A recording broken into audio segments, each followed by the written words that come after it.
Tonight, history on Parliament Hill. Greg Fergus becomes the first Black person elected as Speaker of the House.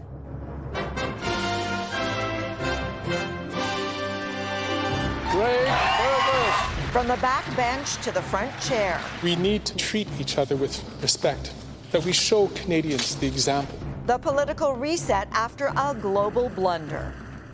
A chaotic commute with train service at a standstill. It's really annoying. Just trying to get home after a long day. We're stuck. The network-wide outage ahead of Toronto's rush hour.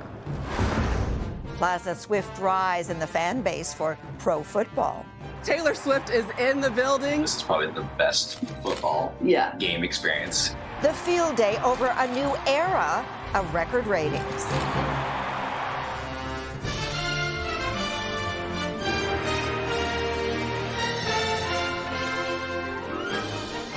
CTV National News with Omar Sachedina. Reporting tonight, Sandy Ronaldo.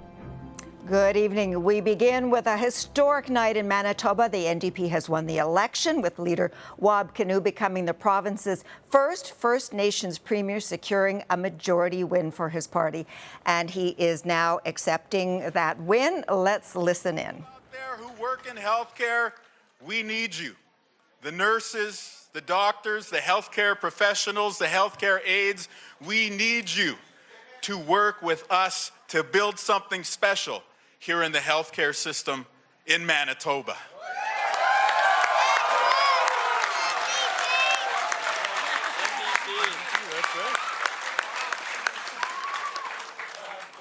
I want to speak to the young Nietzsches out there. I want to speak to young people from all backgrounds. Really, I want to speak to people of all ages, but I want to speak to young Nietzsches in particular. I was given a second chance in life. And I would like to think that I've made good on that opportunity. And you can do the same. Here's how. My life became immeasurably better when I stopped making excuses and I started looking for a reason. And I found that reason in our family. I found that reason in our community. And I found that reason in our province and country. And so to young people out there who want to change your life for the better. Okay, let's bring in CTV's Manitoba Bureau Chief Jill Makachon, who is at the NDP headquarters tonight. So Jill, this is definitely a night of firsts. Tell us more about the Premier designate. Wab Kinew, as you just heard, is he's talking about the Nietzsches. He's talking about the Indigenous youth in this province, and he's speaking to them directly. He was one of them at one point, an Ojibwe man who had really grasped hold of his spirituality later in life after going through some tough years. You know, he admitted that during the campaign, saying that the NDP wants to use his past to tarnish him, when in fact it was his past that made him want to change this province and become premier. He is a former journalist. He dabbled in music as well. And now Wab Kinew is the Premier designate, winning a majority NDP government in this province, the first time in 7 years. Also a number of other firsts. The first Premier, female Premier of Manitoba, has resigned. Heather Stephenson lost the Progressive Conservative majority that was held in the last election. She resigned tonight. And the Liberals, that held 3 seats at one point, have won tonight. Dougal Lamont, the leader of the Liberals, has also resigned tonight. So a new Democrat wave, an orange wave, as the Liberal leader, former Liberal leader said, that forced him out and took this province tonight, Sandy. What a night, Jill, and an exciting night certainly for you to be there and covering this for us. Thank you so much. You're welcome. One more day. Out of an embarrassment for the nation comes a historic first for Canada. A new speaker was chosen today, less than 2 weeks after the last one allowed a man with Nazi ties to be honored in Parliament. Liberal MP Greg Fergus was selected in a secret ballot to take over the role. He is the first Black person in this country to ever hold a prestigious post. CTV's Kevin Gallagher begins with this coverage of an intriguing day in Ottawa. Greg Fergus. As a newly elected speaker, Welcome to the new. Greg Fergus pretended to resist the pull towards the speaker's chair. It's a tradition traced back to the British Parliament, though this time it's history, as he's the first black Canadian to take on the role. The speaker, to use the old hockey analogy, is nothing more than a referee. And if there's one thing I know, is that nobody pays good money to go see the referee.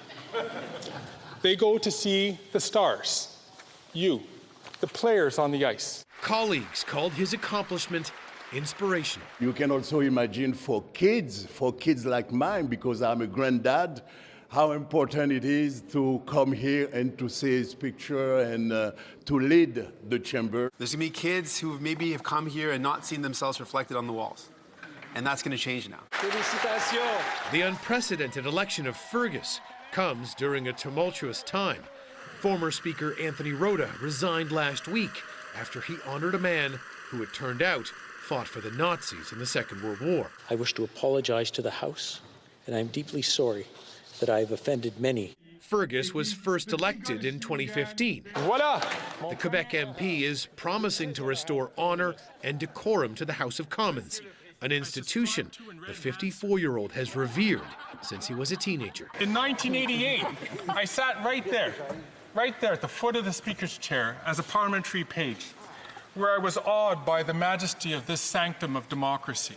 The challenge Fergus faces now is enforcing the rules in a House that recently endured an international embarrassment and is often plagued by heckling and partisan bickering. Sandy? Kevin, thank you for this. An historic first of a different kind in Washington today. The House delivered an unprecedented vote to remove Speaker Kevin McCarthy. The office of Speaker of the House of the United States House of Representatives is hereby declared vacant. This is the first time ever the House has voted to oust the Speaker.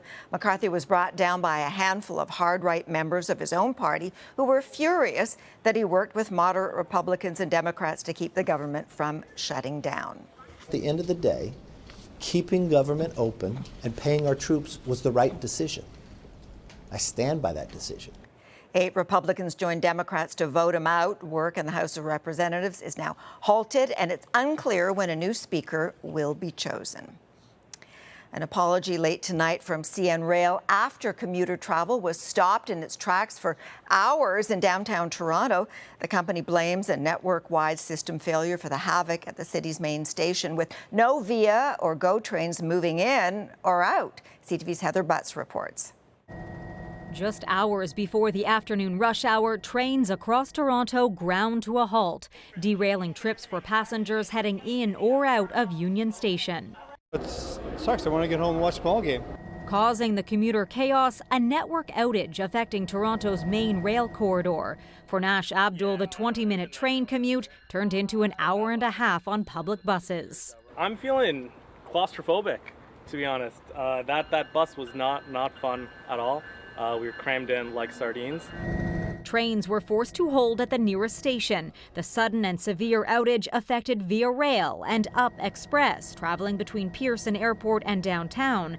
And most significantly, GO trains, used by roughly 200,000 people every day, carrying passengers more than 100 kilometers from Toronto's core. We were down at Sick Kids for an appointment for this guy, and we're trying to go home to Bowmanville, and we're stuck.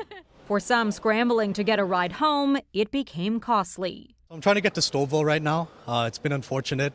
I've been looking at Ubers, and they're in the $200 to $300 range, up to even $500 I've seen. In a tweet, CN said it was an internet connectivity problem, adding, while there is no indication of a cybersecurity issue, the cause is under investigation. Hours after trains were brought to a halt, the problem started to slowly resolve with limited service for commuters. We're trying again to get to 30-minute service approximately with some delays. We're still encouraging customers where they can to take alternate travel. By that time, around 4 p.m., many had already started the daunting crawl home. I was very anxious and I didn't know if I was going to make it home in time. A frustrating day for passengers as CN and other rail lines work to get things back on track and running smoothly. Heather Butts, CTV News, Toronto. The strain between Canada and India is escalating again after a report that New Delhi plans to expel more than 40 Canadian diplomats. CTV's John Vinavali-Rao now on the growing tensions. The Foreign Affairs Minister faced a barrage of questions this morning, but refused to confirm whether dozens of Canadian diplomats were being kicked out of India, instead suggesting now is not the time to lose any of them. In moments of tensions, because indeed there are tensions between both our government, more than ever it's important that diplomats be on the ground. The Financial Times reporting India has asked Canada to withdraw 41 of 62 diplomats by October 10th, when they'll lose diplomatic immunity. It's extreme. I can't remember any time where another country has sent that many Canadian diplomats packing. Some had actually thought tensions were finally de-escalating. The potential link Following the Prime Minister's bombshell allegation last month that India may have played a role in the assassination of Hardeep Singh Nijjar, a BC-based Sikh separatist who called for the creation of an independent Sikh homeland. India has long accused Ottawa of having a permissive attitude towards Sikh extremists, going back to 1985 when an Air India jet was blown up, killing 268 Canadians.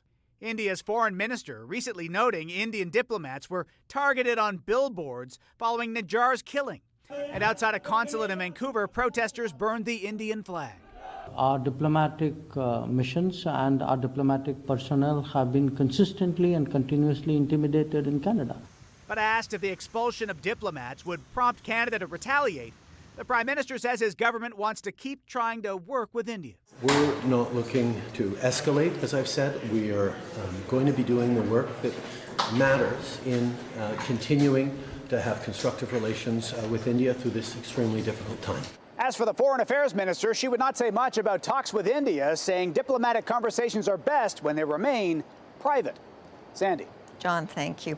National security information is at the heart of a court case in Ottawa where a former RCMP intelligence director is accused of selling secrets. CTV's Judy Trin was in court today where Cameron Ortis pleaded not guilty. He's going to plead not guilty. He can't obviously comment now because the matter's before the court. Cameron Ortis will break his silence when he testifies. But today, the Crown outlined the case against him, alleging the former Director General of the RCMP's intelligence unit handed operational information to cybercriminals who worked with drug cartels and motorcycle gangs. Are you confident in the ability of the jury to get to the bottom of this, to hear highly technical information? We're very confident that the jury will get the fullest picture that we're entitled to provide and that there will be no confusion. Ortis is accused of trying to sell the information for $20,000 in 2015 while he was on leave. The Crown said there was no reason for him to be talking to criminals. Mr. Ortis was hired as an intelligence analyst. There are no records that he was an undercover operator. No one had any idea what he was doing. When the Mounties searched Ortis' home, they found a USB stick with top-secret data from Canada's Five Eyes partners that the RCMP collected. We're going to have partners who are going to want to know, was any of that material removed from the premises, and was any of that material potentially disclosed to people that didn't have the authority to see it? This trial is scheduled for 8 weeks. The Crown will use that time to try and convince the jury that Ortis is guilty beyond a reasonable doubt. Judy Trin, CTV News, Ottawa. A sex assault survivor in Toronto may have to testify against the man convicted of assaulting her again. Despite getting a 9-year sentence in 2020, he has so far been out on bail pending an appeal, and that has some advocates appealing for change. CTV's Adrian Gobriel has the story, and we warn you that some of the details are disturbing. This is a glimpse of an 8-hour security video of a sexual assault that a judge called violent and degrading. Imagine being a survivor being cross-examined in front of the 2 men that drugged you and sexually assaulted you.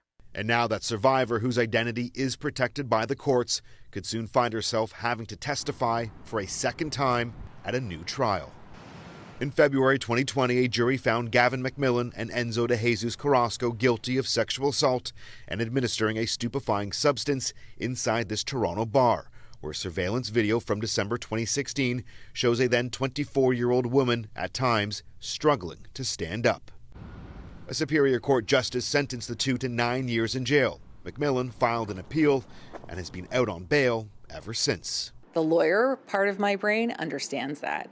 The part of me that's a member of the community and a woman is incensed by it. CTV News has learned that McMillan was physically assaulted during the few days he spent in custody. His face was severely injured. He had broken bones in his face.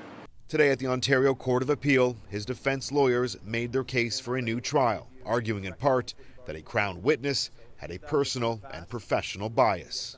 The current appeal focuses mainly on evidentiary rulings and the way that the trial judge decided what evidence would go in, what evidence would stay out. While spending the better part of 3 years out of jail, McMillan has been able to co-found his own trauma organization. His online bio boasts his credentials as a father, entrepreneur, even a best-selling author, though it says nothing about his conviction.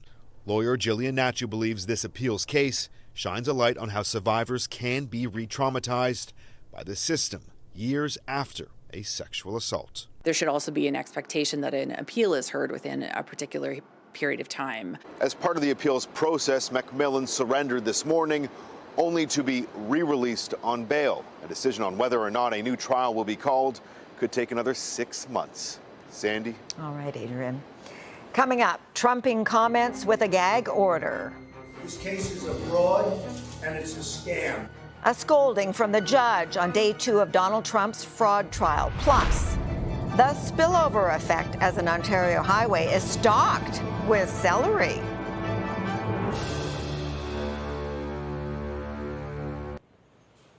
Donald Trump's civil fraud trial took a sudden turn today. A gag order was issued against the former U.S. president after he lashed out on social media against the judge's top law clerk. And as CTV's Washington bureau chief Joy Malbon reports, Trump is facing sanctions if he doesn't comply. This is the image Donald Trump wants America to see, in court and defiant, with his brand as a rich real estate tycoon that propelled him to the White House at stake. Nobody's supposed to know my net worth, but now everybody is and will, and I hope you're impressed. The former president isn't obligated to be here, but at every chance, he lashed out at the judge and New York's attorney general, who accuses Trump, his eldest sons, and his company of fraud by inflating the value of their real estate assets by billions of dollars to obtain better bank loans. He's been given false information, misleading information, and corrupt information by a very corrupt and incompetent Attorney General, Letitia James. This woman is grossly incompetent. But for all the trash talk, the judge slapped a gag order on Trump after he targeted one of the law clerks, posting her picture on a social media site. Personal attacks on members of my court staff are unacceptable, inappropriate, and I will not tolerate them in any circumstances, the judge warned. It didn't stop the former president from talking and talking. This case is a fraud and it's a scam. Insisting he's done nothing wrong, calling himself a victim of political persecution, is a fundraising bonanza for his presidential campaign. Even as Trump faces 4 criminal trials, from election interference to his handling of classified secrets, this civil trial could hurt the most and lead to the dismantling of his business empire. So, in other words, his presence in New York as a tycoon, as a fixture in New York's social and political scene, is arguably coming to an end. Back tomorrow. Good day. Trump will be called to testify in a trial that's expected to last 3 months. Joy Malbon, CTV News, Washington. Still ahead, going beyond with Beyonce. Everyone! Welcome to Mother's Mind. Behind the scenes of the $800 million tour. Supernatural love up in the air. What do you think about this tour? I feel liberated. Game 1 of the Major League Baseball playoffs didn't go according to plan for the Toronto Blue Jays today. High in the air to right field. Springer back. It is gone. Minnesota's Royce Lewis slugged 2 home runs in leading the Twins to a 3-1 win over the Jays. Game 2 goes tomorrow. Police and cleanup crews north of Toronto had to take stock of an unusual scene on a busy stretch of highway. A massive load of celery spilled from a truck rollover during the roadway, turning it green. No injuries were reported, and the mishap shut down the highway for several hours. And if you missed Beyoncé's world tour, don't worry. The Queen Bee's show-stopping experience is coming to theaters this December. We dress a certain way, we walk a certain way, we talk a certain way, we paint a certain way, we make love a certain way. The new documentary follows the superstar's 39-city Renaissance tour from its launch in Stockholm to its finale in Kansas City. The company distributing the film is also releasing the documentary for Taylor Swift's Eras tour, and it debuts next week. And the Swift phenomenon has no limits. After the break, how rumors of romance are boosting football ratings.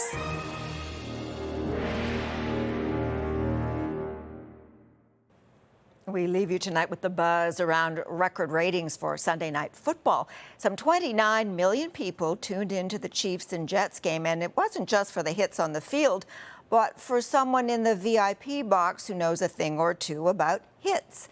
Call it the Swift effect. Here's CTV's Vanessa Lee. Demand for tickets to Sunday's NFL games skyrocketed. And it wasn't just for the football. We're here for Taylor. I'm an even bigger football fan now because of Taylor Swift. Taylor is here and ready to watch. With Taylor Swift in the stands, NBC scored big, peaking at 29 million viewers across TV and streaming platforms. The most watched Sunday matchup since the Super Bowl, with a spike in female viewers, including Canadian Swifties like Abigail Valliere. Every Sunday I will be watching football now as long as she is there, to see how he reacts to her being there, to see how she reacts to him being there.